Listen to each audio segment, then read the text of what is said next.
오전 오후를 통해서 누가복음 말씀을 쭉 이렇게 살펴보고 있습니다.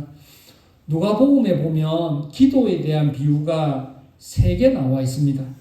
누가복음 11장 5절에서 8절에 치사한 친구의 비유, 18장 1절에서 8절에 불의한 재판관의 비유, 그리고 18장 9절에서 14절에 바리새인과 세리의 기도 비유. 그런데 마태복음에는 기도에 관한 비유가 한 번 나오고 마가복음과 요한복음에는 아예 기도에 관한 비유가 없습니다. 누가복음에만 3번 나와 있습니다.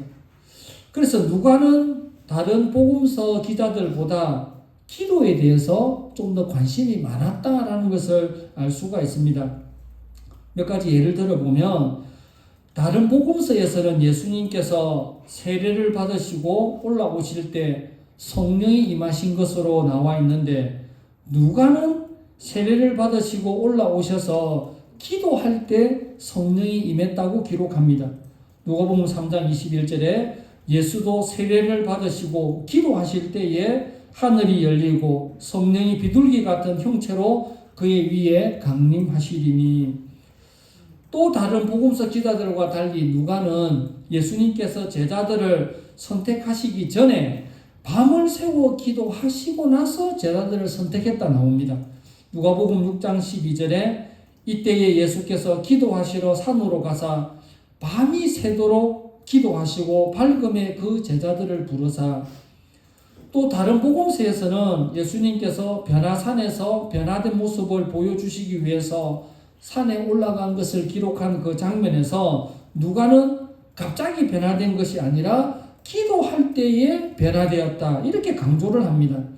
누가복음 9장 28절에 예수께서 베드로와 요한과 야고보를 데리고 기도하시러 산에 올라가사 기도하실 때에 용모가 변화되고 그 옷이 휘어져 광채가 나더라. 그러니까 다른 복음서 기자들보다는 이 누가가 기도에 대한 내용, 또 예수님께서 기도를 하셨다, 뭐 이런 또 기도에 대한 비유가 나오고, 또 의사 누가가 누가복음과 사도행전을 기록을 했는데 누가복음의 속편이라고 할 수 있는 사도행전에서 더 기도한 장면이 많이 나옵니다. 사도행전 1장 14절에 여자들과 예수의 어머니 마리아와 예수의 아우들과 더불어 마음을 같이하여 오로지 기도에 힘쓰니라 그렇게 말씀을 하고 있습니다. 그런데 우리가 신앙생활을 하면서 기도에 대해서 이렇게 알고 있죠. 어떻게 보면 제일 쉬운 것이 기도고 또 제일 어려운 것이 기도입니다. 맞잖아요. 기도는 자녀가 아버지에게 뭔가 필요한 것을 구하는, 아버지에게 구하는 것처럼 그렇게 기도하면 된다라고 하면서 기도가 좀 쉽게 생각되어집니다. 그런데 기도하면 할수록 신비롭고 참 이렇게 어렵습니다. 그래서 오늘 기도에 관한 비유에 있어서 하나님께서 우리에게 들려주시는 그런 메시지를 하나 찾기를 원합니다. 본문의 비유는 앞에 주기도문 부분은 생략하고 한밤중에 친구가 찾아왔습니다. 그래서 먹을 것을 조금 달라 그렇게 말을 합니다. 먹을 것은 있었어요. 근데 못 주는 이유가 7절에 보니까 그가 안에서 대답하여 이르되 나를 괴롭게 하지 말라. 문은 이미 닫혔고 아이들이 나와 함께 침실에 누웠으니 일어나 내게 줄 수가 없노라. 이 떡은 있긴 있다는 거죠. 없다 이러면 끝나는데 있기는 있는데 지금 문도 닫았고 아이들 다 같이 누워있고 그냥 좀 힘들다, 상황이 좀 애매하다, 지금 이렇게 된 겁니다. 그런데 예수님 당시에 덕목 중에 하나가, 유대인들의 덕목 중에 하나가 손님 대접하는 것을 굉장히 잘 하라고 그런 어릴 때부터 가르칩니다. 그래서 우리 이 사건을 두고 볼 때에 아니 밤늦게 가서 떡 달라고 떡 맞긴 않나, 떡 달라고 하는 그 사람이 문제가 있지 안에서 그 사람이 문제가 없다고 우리는 생각하자. 그런데 유대인의 관점에서는 누군가가 여행 중에 누군가가 떡을 빌리러 할 때에 손님을 대접하도록 그렇게 유대인들은 가르침을 받습니다. 유대인들이 가장 하나님 말씀 외에 일상생활 가운데에 최고로 잘 지켜야 되는 그 6가지 덕목을 초등학교 때부터 가르치는데, 첫 번째가 손님을 잘 대접하라. 두 번째, 병문안, 아픈 자가 있으면 무조건 찾아가라. 병문안. 세 번째, 기도를 열심히 해라. 네 번째, 명상을, 묵상을 많이 해라. 그 다음에 미드라시, 성경에 대한 해석이죠. 미드라시를 열심히 배워라. 또 아이에게 토라는 모세오경을 토라를 그러거든요. 토라를 잘 가르쳐라. 그리고 이웃의 좋은 점만 바라봐라. 이런 이제 초등학교 때부터 가르치는 실생활에 몇 가지가 있는데, 거기에 손님을 잘 대접하라. 이게 탁 나와 있어요. 그래서 우리는 이 본문을 읽을 때에, 아니 못 줄 수도 있지, 그 밤늦게 찾아온 그 사람이 문제지, 이런 생각을 하는데, 이 본문을 유대인이 읽으면 빵을 구하는 사람은 아무 잘못이 없고 안에 있는 사람이 웬만하면 일어나서 대접을 해야 됩니다. 왜 유대인들이 손님을 대접하는 것을 그렇게 큰 미덕으로 치냐면, 믿음의 조상이라고, 자기들의 조상이라고 말하는 아브라함이 대낮에 장막에 앉아서 쉬고 있을 때에 낯선 세 사람이 지나갑니다. 그런데 낯선 세 사람인데 아브라함이 쫓아가서 절을 하고, 할 수만 있으면 우리 집에서 좀 쉬었다 가십시오 라고 아브라함이 손님 대접을 잘합니다. 그게 이제 유대인들이 그런 가르침이, 아브라함의 그 손님 대접하는 그 가르침이 이어와서 유대인들도 계속 그렇게 하게끔 되어 있습니다. 이 창세기의 이 기사가, 히브리서 기자가 또 이런 표현을 하고 있습니다. 히브리서 13장 2절에 손님 대접하기를 잊지 말라. 이로써 부지 중에 천사들을 대접한 이들도 있었느니라. 그렇게 말을 하고 있습니다. 그래서 이 친구가 비록 밤늦은 시간이고 깜깜한 시간이고 잠을 깨우는 시간이지만 떡을 좀 달라라고 하였을 때에 떡은 있는데 문이 닫혔고 아이들도 자고 일어나기가 너무 힘들다라고 그렇게 말을 하는데, 그 친구가 그래 너무 늦어서 미안하다 이래 하지 않고 계속 쪼르니까 8절에 떡을 주면서 빵을 주면서 빵 준 이유를 설명을 합니다. 8절 말씀에 보면, 내가 너희에게 말하노니, 비록 친구죠. 친구 때문에 일어나서 주지 아니할지라도 그 간청함을 인하여 일어나 그 요구대로 주리라. 빵을 주는, 떡을 주는 그 이유를 친구 사이에서 친구라서 주는 게 아니고 너무 성가시게 해서 계속 달라고, 안 줄 것 같으면, 안 받으면 안 갈 것 같으니까 줘야 끝나니까 그래서 준다. 예수님께서 기도의 비유를 드시면서 이 말씀을 하신 겁니다. 그러면 이 간청이 뭐냐?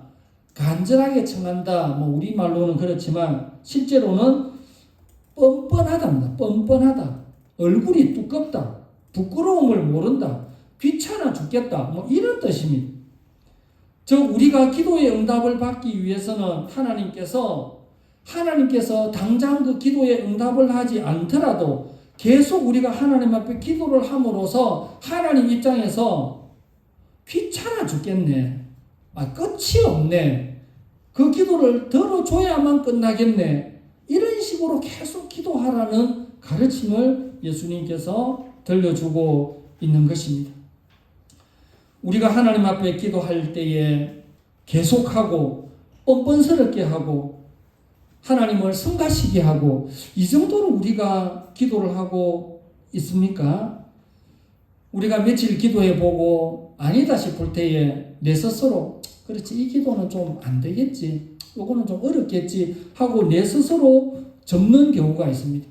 그러나 뻔뻔스럽게 하고 무례를 행하고 귀찮아서 들어줄 수밖에 없는, 실제로 이렇게 한 사람이 있습니다. 마태복음 15장에 보면 수로보니게 여인이 나오는데, 그녀는 예수님에게 나와서 자기의 딸을 고쳐달라고 간청했습니다. 마태복음 15장 22절에 가난한 여자 하나가 그 지경에서 나와서 소리질러 이르되, 주 다윗의 자손이여 나를 불쌍히 여기소서, 내 딸이 흉악하게 귀신 들렸나이다. 여인의 그 울부짖음에 예수님은 무응답, 아무 대꾸도 하지 않았습니다. 23절에 예수는 한 말씀도 대답하지 아니하시니, 여자들은 조금 자존심이라는 게 있잖아요. 내가 이렇게까지 애원했는데. 그런데 그 여인은 조금 더 나아갑니다. 25절에 여자가 와서 예수께 절하며 이르되 주여 저를 도우소서. 거기에도 예수님이 감동을 받지 않습니다. 더 냉정하게 딱 잘라서 거절을 합니다. 26절에 대답하여 이르시되 자녀의 떡을 취하여 개들에게 던짐이 마땅치 아니하니라. 그 당시 이방 여인, 이방 사람을 유대인들은 개로 취급했습니다. 유대인만 하나님이 택한 백성이고 이방 사람은 그냥 지옥의 불쏘시개 정도로 개로 취급을 했습니다. 그것도 남자가 아닌 여인을 향하여 알아듣도록 자녀의 떡을 취해서 개한테 안 준다. 얼마나 기분 나쁘겠습니까? 그 여인의 입장에서 그럼 내가 개란 말인가? 이런 생각이 들지 않겠습니까? 그때 여인은 포기하지 않고 흐느끼는 말로 27절에 주여 올소이다마는 개들도 제 주인의 상에서 떨어지는 부스러기를 먹나이다. 부스러기 은혜를 구하는 겁니다.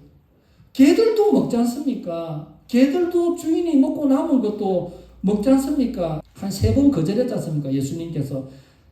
그러고 나서 예수님께서 놀랍게 여기시며 하시는 말씀이 28절에 여자여 내 믿음이 크도다. 내 소원대로 되리라 하시니 그때로부터 그의 딸이 나으니라. 이 본문을 보면 아니 고쳐줄 것 같으면 한 번에 고쳐주시지 왜 이렇게 3번이나 모욕을 주고 핀잔을 주고 개로 취급하고 왜 그렇게 하냐. 그 여인의 참 믿음, 진짜 고칠만한, 정말 그 여인이 그것을 간절히 원하는가, 진짜 원하는가, 그 여인이 정말 이런 상황에서도 자기 딸을 살리고 싶은 그 마음이 간절한가, 그것을 살펴보기를 우리 주님은 원하셨다라는 것을 알 수가 있습니다.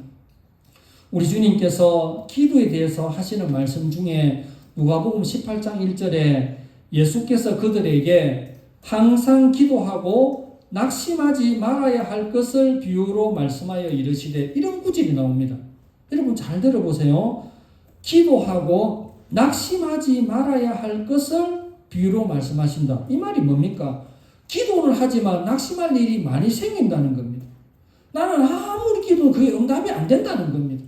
그래서 기도를 해도 낙심할 일이 든다는 겁니다. 누가복음 18장 5절에 이 과부가 나를 번거롭게 하니 내가 그 원한을 풀어주리라. 여기에도 누가복음 18장에도 과부가 불의한 재판관에게 계속 찾아와서 이거 해달라고 이거 해달라고, 그 불의한 재판관이 과부의 청을 들어주면서 하는 말이 이 과부가 나를 번거롭게 하니 내가 그 원한을 풀어주리라. 번거롭게 하다, 귀찮게 하다, 이거 해결을 될 때까지 내가 무조건 찾아온다, 그 말 아닙니까? 그래서 누가복음 18장 5절 번거롭게 하다, 이 말씀이 오늘 읽었던 11장의 8절에 벗됨으로 인하여서는 일어나서 주지 아니할지라도 그 간청함을 인하여 일어나 그 소원대로 주리라. 그 간청함이라고 그렇게 말을 했습니다. 하나님이 처음에는 우리의 기도에 무관심한 것 같고 마치 응답받지 못할 것 같이 생각되지만 그 상황에서도 하나님을 의지하고 하나님의 때가 되면은 반드시 이루어질 것이라는 것을 믿고 꾸준히 기도를 하는 겁니다. 여러분 어쩌면 기도는 훈련입니다. 내가 한번 기도하면은 그것이 지금 당장 이루어지는, 그러면 기도가 도깨비 방망이가 되는 거죠. 이거 해주십시오 뚝딱, 저거 해주십시오 뚝딱, 이것이 아닙니다. 하나님은 구하기 전에 있어야 될 것을 아신다고 했습니다. 그렇기 때문에 우리가 하나님께서 어떤 기도 제목을 가지고 기도를 시키는 것은 이 기도를 해가지고 이것을 응답받아라 이런 것도 있지만, 하나님의 더 큰 훈련 방법은 기도를 통해서 하나님께서 그 영혼과 하나님이 교제하기를 원하시라는 겁니다. 우리가 하나님과 뭘로 교제를 한단 말입니까? 기도밖에 없는 거죠. 그래서 하나님께서 우리에게 기도 제목을 주고 그러면 그 기도 제목을 붙들고 계속 기도하고 그러면서 우리의 영이 맑아지고 우리의 마음이 더 단단해지고 풍파에도 흔들리지 않는, 영국 속담에 일본이나 영국 이런 데는 사면이 바다로 돼 있잖아요. 영국 속담에 거친 바다에서 위대한 항해사가 나온다는 말이 있습니다. 잔잔한 호수는 항해사도 필요 없죠. 노저 가면은 됩니다. 그러나 거친 바다에서는 뛰어난 항해사가 필요한 것처럼 우리가 하나님 앞에 계속 기도를 주고 기도 제목을 두고 이 기도 하나 끝나면 또 더 큰 거 하나 두고 산 넘어 산이고 끝도 없고 아 죽겠다 이 기도가 언제 끝나나 하나님은 그 사람을 훈련을 시키는 겁니다. 여러분 공수부대는 천리 행군을 합니다. 천리 행군. 그 먼 길을 일반 현역은 100리를 갑니다. 100리. 40km를 걷습니다. 공수부대는 천리 행군을 해요. 400km를 걸어요. 400km면 부산에서 서울까지 걷는다는 것 아닙니까? 완장 다 차고 일반 군인의 10배를 더 걷는 거리가 천리 행군입니다. 죽는 사람도 있고 죽는 군인도 있고. 왜 그러냐? 더 크게 쓰임받기 위해서는 더 세게 훈련을 시킨다는 거죠. 하나님 왜 나에게 이런 기도 제목이 끊이지 않고 기도 제목이 생깁니까? 하나님은 그 사람에게 더 깊은 기도의 자리로 오기를 원하시는 거죠. 우리가 계속 일이 쌓이고 기도 제목이 쌓이면 하나님만 바라보게 되는 겁니다. 여기서부터 저기까지 가는데 어떤 사람이 다 알고 있는 예화입니다. 물컵에 물을 조금만 움직이면 넘칠 것 같으면 가득 부어서 여기서 저기까지 갔다 온다라고 했습니다. 한 방울도 떨어뜨리지 말라고. 그거만 싹 보고 갑니다. 물이 넘칠까 싶어서 갔다 왔습니다. 주인이 물어봅니다. 가는 중간에 옆에 있는 풀을 보았느냐? 풀 못 봤는데. 조금 더 가다 보면 거기에 나무 한 그루가 있었는데 무슨 나무인지 보았느냐? 못 봤습니다. 너는 왜 아무것도 못 보고 그냥 왔느냐? 아니 지금 물이 넘칠까 싶어서 물만 보고 갔다고. 하나님 집중을 하면 우리가 하나님께만 집중을 하고 하나님 영혼 사랑, 영혼 구원에만 집중을 하면 다른 것이 안 보인다는 겁니다. 우리도 또 주의 일에 모두가 다 동력하는 하나님의 동력자가 되시기를 주님의 이름으로 축원합니다.